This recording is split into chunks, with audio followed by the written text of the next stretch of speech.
Bonjour, bonjour, chers futurs bacheliers et bachelières. Je vous souhaite la bienvenue sur notre chaîne Réussir la SVT au lycée. Dans cette vidéo, je m'en vais vous corriger un sujet de génétique humaine avec dominance. J'ai déjà corrigé des avec récessivité, génétique humaine avec récessivité, mais dans cette vidéo, je vais vous corriger un exercice de génétique humaine avec dominance. Mon nom est Monsieur Dikpo Komlandu Béni. Je suis enseignant de SVT au lycée. Si c'est votre première fois ici et vous voulez comprendre et réussir la SVT au lycée, commencez par activer la cloche de notification et s'abonner à notre et cliquer sur le bouton s'abonner pour ne rien manquer prochaine vidéo. Si vous voulez encore avoir plus de vidéos, vous avez des liens, des corrigés, des exercices corrigés dans la description en dessous de cette vidéo. Vous qui êtes en train de le suivre sur portable pour accéder à la description, il suffit de cliquer sur le titre de la vidéo, le titre de la vidéo et vous avez accès à la description. Et là, vous allez voir les différents liens des exercices qu'on a corrigés là-bas pour aller plus loin. Et nous commençons maintenant. Exercice. L'onychoarthrose est une maladie héréditaire rare qui se traduit par des ongles réduits ou manquants. Une rotule peut développer. L'arbre généalogique suivant est celui d'une famille qui présente cette maladie. Donc, on a l'arbre généalogique de la famille en question ici. Maintenant, 1. L'allèle responsable de cette maladie est-il dominant ou récessif? Justifie. Donc, est-ce que l'allèle responsable de la maladie ici est dominant ou récessif? Ici, l'allèle responsable de la maladie est dominant car chaque sujet malade a au moins un de ses parents malades. Donc, quand on prend ce sujet qui est malade, il y a au moins un de ses parents qui est malade. C'est la mère qui est malade. Quand on prend ce sujet malade, il y a au moins un de ses parents qui est malade. Et dans ce cas, le parent qui est malade, c'est le père.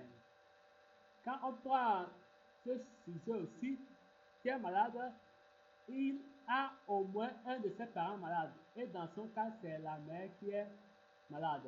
Donc, si vous voyez dans un pedigree, ou bien dans un arbre généalogique, vous voyez que chaque sujet malade a au moins un de ses parents malades, donc le gène est dominant. Voilà. Donc, pour la question numéro 1, l'allèle responsable de cette maladie est dominant, car chaque sujet malade a au moins un de ses parents malades. Voilà. Donc, 2. Le gène responsable est-il lié au sexe ou porté par un autosome? Donc, c'est ici que souvent, à chaque fois, si c'est la génétique humaine, c'est au niveau de la localisation chromosomique qu'il faut être vigilant. Parce que si vous ratez là-bas, ça veut dire que tout ce qui reste dans l'exercice, vous allez vous fausser. Si l'allèle est porté par le chromosome X, et toi tu dis que c'est porté par l'autosome, ça veut dire que tout ce que tu auras à faire sera 0. Si c'est porté par l'autosome, et toi tu dis que c'est porté par les chromosomes X, inversement aussi, ça veut dire que tu auras 0. Donc, ça veut dire qu'il faut être vigilant. Donc, pour faire la location chromosomique, c'est-à-dire pour répondre à la deuxième question, on va dire que on va se demander si le gène est porté par Y. On prend la première hypothèse. Est-ce que le gène est porté par Y? Voilà. Donc, et on va vérifier vraiment si cette hypothèse peut être vérifiée. Parce que si le gène est porté par Y, ce seuls les garçons doivent être malades. Donc, si vous voyez dans un pedigree des filles aussi malades, ça veut dire que le gène n'est pas porté par le chromosome sexuel Y. Et vous rejetez en même temps cette hypothèse. Donc, pour la question numéro 2, première hypothèse, le gène est-il porté par Y? Donc, et vous allez écrire le gène est-il porté par Y? Vous mettez point d'interrogation. Et vous allez à la ligne et vous dites que non, le gène n'est pas porté par le chromosome sexuel Y, car il y a des filles qui sont malades. Maintenant, on va venir sur X pour voir est-ce que c'est porté par X ou pas. Donc, si le gène est dominant, si c'est porté par X, ça veut dire que chaque père malade doit avoir sa fille malade. Ou bien chaque mère malade doit avoir ses garçons malades. Voilà. Donc si ça se vérifie au niveau de chaque couple, et il n'y a pas d'exception, là, on va conclure que c'est porté par X. Donc c'est ça ce qu'il faut, c'est des choses au niveau de X qu'il faut être vigilant. Donc, si nous sommes dans le cadre de la dominance, si c'est porté par X, chaque père, un père qui est malade, doit avoir toutes ses filles malades. Donc, ou bien, si vous voyez qu'une mère est malade, et tous ses garçons aussi sont malades, ça veut dire que c'est porté par X. Mais si ce n'est pas vérifié comme ça, alors ce n'est pas porté par X. Donc, on va vérifier ici ce que ça donne. Donc, si on prend ce papa, le papa est malade. Donc, on voit que sa fille est malade. Donc, c'est porté par X dans ce cas. On va vérifier au niveau des autres aussi. Ici, ce papa est malade. Et ici, ses filles aussi, voilà, ses filles sont toutes malades. C'est-à-dire que l'hypothèse de X est en train de faire son chemin. Maintenant, ici, on a une mère qui est malade et a son fils aussi malade. C'est toujours, c'est en train de vérifier. Mais ici, quand vous voyez ici là, cette mère n'est pas malade. Mais son fils est malade. Ça veut dire que ça là, ça ne vérifie plus l'hypothèse du gène porté par X quoi. Parce que si c'est porté par X vraiment, normalement cette mère ici ne devait pas avoir son garçon ici qui est malade. Donc, à partir de là, il y a un qui fait exception, ça ne vérifie pas, donc on va rejeter que ce n'est pas porté par X. Donc, on a dit pour le 2, pour le premier astérisque, on a dit qu'on s'est posé la question, est-ce que le gène est porté par Y? On a un point d'interrogation. Et on a dit, ils sont partis à la ligne, et on a dit que le gène n'est pas porté par Y, car il y a des filles aussi qui sont malades. Voilà, parce qu'on a que Y chez les garçons. Donc, si le gène était porté par Y, les filles ne devaient être malades parce que les filles n'ont pas Y. Maintenant, on va aller on met deuxième astérisque. Le gène est-il porté par X? On met encore point d'interrogation. Maintenant, on va à la ligne et on dit que non, le gène n'est pas porté par X. Car la mère grand 2,1 saint a son fils grand 3,2 malade. Voilà. Donc, le gène n'est pas porté par X car la mère grand 2,1 Saint a son fils grand 3,2 malade. Donc, ce n'est pas porté par X. Maintenant, si ce n'est pas porté par Y, si ce n'est pas porté par X, on va à la ligne, on va écrire troisième astérisque. Alors, le gène responsable de la maladie est porté par les autosomes. Voilà, c'est comme ça qu'on fait la discussion dans le cas de dominance. Voilà. Maintenant, petit 3. La fille grande de 5 a-t-elle la chance d'avoir des enfants sains? la fille grande de 5, voilà. Grande de 5, c'est ici. Elle est malade. Là, on dit que c'est la fille grande de 5 a-t-elle la chance d'avoir des enfants sains si elle se marie à un homme sain? Justifiez la réponse. Alors, on demande si la fille grande de 5, si cette fille qui est malade se marie à un homme sain, est-ce que la fille là aura la chance d'avoir des enfants sains? Pour répondre à cette question, il ne faut pas perdre de vue que nous sommes dans le cas de dominance. Donc, quand on est dans le cas de dominance, cette fille qui est ici là, on a dit que le gène aussi est porté par les autosomes. Donc, si c'est porté par les autosomes, ça veut dire que cette fille qui est ici là a pris l'allèle malade de son père et un allèle sain de sa mère. Ouais, la mère n'est pas malade, donc ça veut dire que chez la mère, la mère possède deux allèles sains. Ça veut dire qu'il ne porte pas de maladie. Donc, et le papa, lui, il porte un allèle qui est sain et un allèle qui est malade. Donc, ça veut dire que quoi? La fille là est hétérozygote. Elle est hétérozygote, donc elle a hérité un allèle normal ou bien sain de sa mère et un allèle malade de son père. Donc, elle est hétérozygote. Donc, comme elle est hétérozygote, donc, oui, elle a la chance d'avoir des enfants sains, car elle est hétérozygote. Parce que si son mari, on dit que son mari est sain.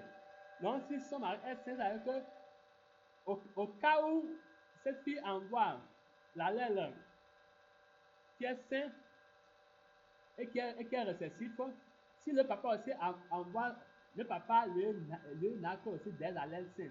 Donc, l'enfant là, si cette fille envoie son allèle sain, l'enfant sera sain. Mais quand elle va envoyer son allèle malade, l'enfant sera malade. Donc, oui, la fille grande de 5 a la chance d'avoir des enfants sains car elle est hétérozygote. Maintenant, 4. Déterminer les génotypes des individus. Grand 1, 2, grand 2, grand 2, 1, grand 2, 4, grand 3, 1 et grand 3, 4. Grand 1, 2, grand 1, 2, c'est ici. C'est ici. Donc, regardez, pour trouver, d'abord pour écrire deux génotypes, on fait le choix des symboles. Donc, on va dire que soit grand N, l'allèle malade, et petit n, l'allèle normal. Comme nous sommes dans le cas de dominance, donc avec l'allèle malade doit être majuscule. Voilà. Donc, pour trouver par exemple pour le génotype de grand 1, 2, grand 1, 2, ouais, grand 1, 2, il est malade. Maintenant, pour trouver son génotype, il faut voir dans cette descendance. Il a donné des enfants malades et aussi des enfants sains. Lui, il est sain. Ça veut dire qu'il est hétérozygote. Grand 1, 2 est hétérozygote. Donc, il va avoir grand N sur petit n. Maintenant, quand on prend grand 2, 1, grand 2, 1, voilà, grand 2, 1,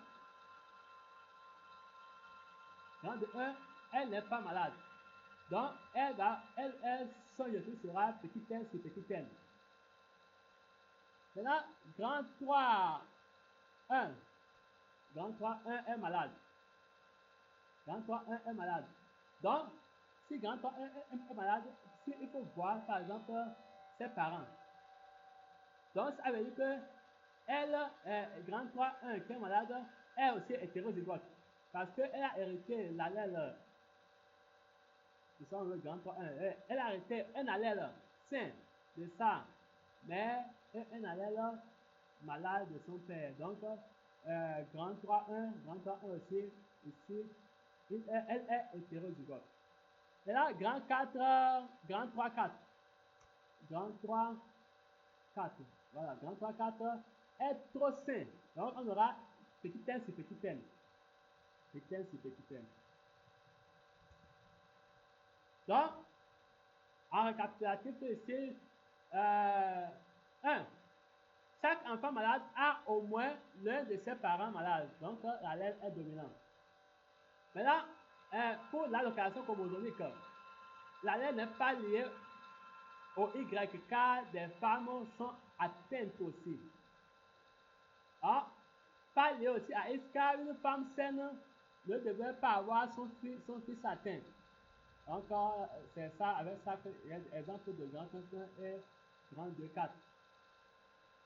Et il y a aussi grand 2, 1 et grand 3, 1. Donc, si nous sommes dans le cas de dominance, si l'allèle est porté par X, avec une mère malade doit avoir tous ses fils malades. Mais si on voit qu'une mère n'est pas malade, mais ses enfants sont malades, alors ils ne sont pas portés par X. Donc, et on va à la ligne, mais donc le gène est porté par un autosome. Donc, à chaque fois pour la génétique humaine, il faut commencer par éliminer l'hypothèse de Y. Maintenant, vérifier si c'est porté par X ou pas. Et après, si c'est porté par Y ou porté par X, on conclut que le gène est porté par un autosome, des autosomes. Donc, pour le 3, oui, elle peut avoir la chance d'obtenir des enfants sains car elle est hétérozygote. Et donc, la moitié de ses enfants sera saine. Donc, pour les génotypes, on fait d'abord le choix des allèles. Soit N, l'allèle malade, et petit n, l'allèle normal. Donc, grand 2. Grand 1, 2, on aura, il est hétérozygote, on aura grand 1 sur petit n, c'est 2 barres, il ne faut pas oublier. Pour grand 2, 1, c'est N sur petit n sur petit n. Et là, pour grand 2, 4. Grand 2, 4, voilà. Grand 2, 4, là aussi c'est petit n sur petit n. Il n'est pas malade. Grand 2, 4, petit n sur petit n. Et là, grand 3, 1, on a grand n sur petit n. Hétérozygote. Et là, ici, pour grand 3, 4, c'est homozygote et petit n sur petit n. Voilà ce que j'ai voulu vous faire traiter en ce jour et nous sommes arrivés à la fin de cette vidéo. Si vous avez aimé la vidéo, n'oubliez pas de cliquer sur le bouton j'aime en dessous de la vidéo pour manquer. Et si vous avez d'éventuelles questions, vous pouvez les poser dans les commentaires. Quant à moi, je vous dis encore merci et je vous donne rendez-vous très prochainement sur notre chaîne Réussir la SVT au lycée. Bye bye!